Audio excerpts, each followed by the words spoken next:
Hello and thanks for joining us. This is the Signature TV News Update. I am Marvelous Abumman. Now in the headlines. NDDC Forensic Audit Report indicates that over 13,000 projects are abandoned in Niger Delta.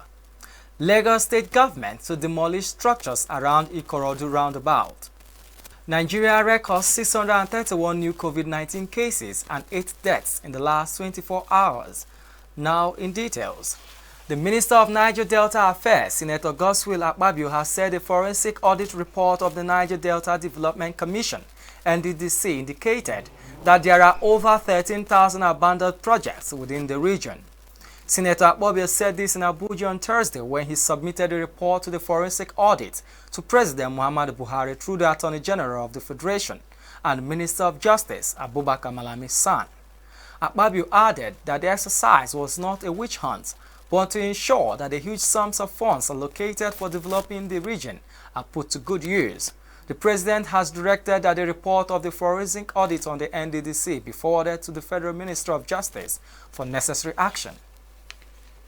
The Lagos State Government has announced plans to commence the demolition of structures along the right-of-way of the roundabout in the Ikorodu area of the state. The State Commissioner for Transportation, Dr. Frederick Oladeinde, made the announcement in a statement on Thursday, in which he revealed that the demolition exercise will be conducted on Monday and Tuesday next week in preparedness for the improvement of traffic diversion plan slated for the midnight of September 17th. Oladeinde explained that the demolition would be executed in phases to ensure the safety of the motoring public as well as the contractors on site. The Commissioner, while stating that the demolition would not impede on traffic flow, said alternative routes have been made available to reduce the pressure that may occur during the exercise. He said that the need is to sensitize motorists ahead of the full commencement of the project that will last 8 months, and urged the residents in the area to cooperate with the state government to ensure the successful execution of the project. UNICEF on Thursday said it was horrified by yet another attack on a school in Nigeria following the abduction of scores of students from Government Day Secondary School, Kaya, in Marundi local government area of Zamfara State, and called on the authorities to take expedited action to rescue the students and reunite them with their families.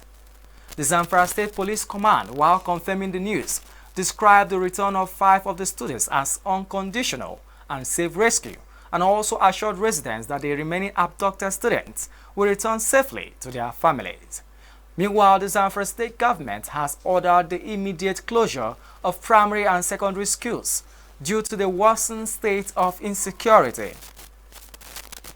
A total of 631 new cases of COVID-19 were reported from 90 states and the Federal Capital Territory on Thursday.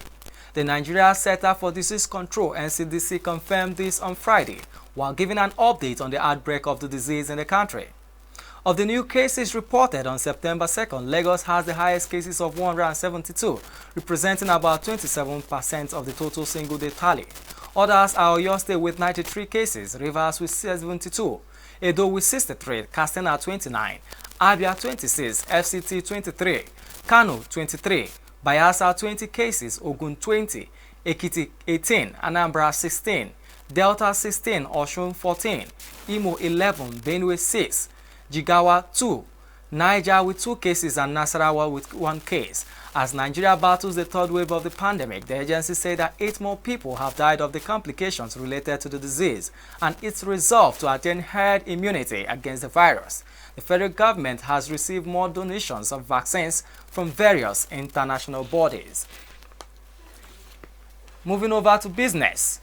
The Nigerian National Petroleum Corporation on Thursday maintained that the existing price differential between the amount petrol is sold in Nigeria compared to its neighboring countries remains a major incentive for smuggling of the commodity across the borders. A statement by the NNPC spokesman, Garba Muhammad, quoted the Group Managing Director NNPC Mele Kyari to have said this during a presentation at an interactive section with the Joint Senate Committee on the 2022-2024 Medium-Term Expenditure Framework and Fiscal Strategy paper. The NNPC boss noted that the concerted efforts by the corporation and some federal agencies to combat the menace of smuggling of petroleum products have been largely hampered by the current arbitrage situation. Now, on the foreign scene, the Japanese Prime Minister Yoshihide Suga, who has been in the position for less than a year, announced on Friday that he would not run for his party's leadership later this month, effectively ending his tenure as Prime Minister. Suga's decision not to participate in the leadership race on September 29th comes as he faces record low approval ratings, largely over his handling of the COVID-19 pandemic and the Tokyo Summer Olympics, as he addressed newsmen on Friday afternoon that he wanted to focus on managing the pandemic rather than running a re-election campaign, further stating that he will step down on September 30th. Suga's departure will leave the race for Japan's next prime minister wide open. Now in sports, former Arsenal boss Arsene Wenger has called for the World Cup to be held every 2 years. In an interview with French sports daily L'Equipe, published on Friday, the 71-year-old Frenchman, who is now a director of development at FIFA, also called for a single annual period of international qualifiers in the global football calendar.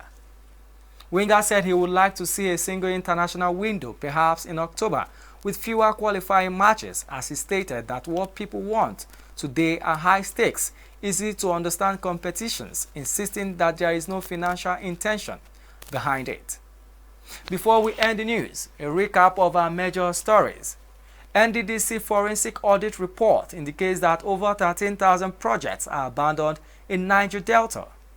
Lagos State Government to demolish structures around Ikorodu Roundabout. Nigeria records 631 new COVID-19 cases and 8 deaths in the last 24 hours.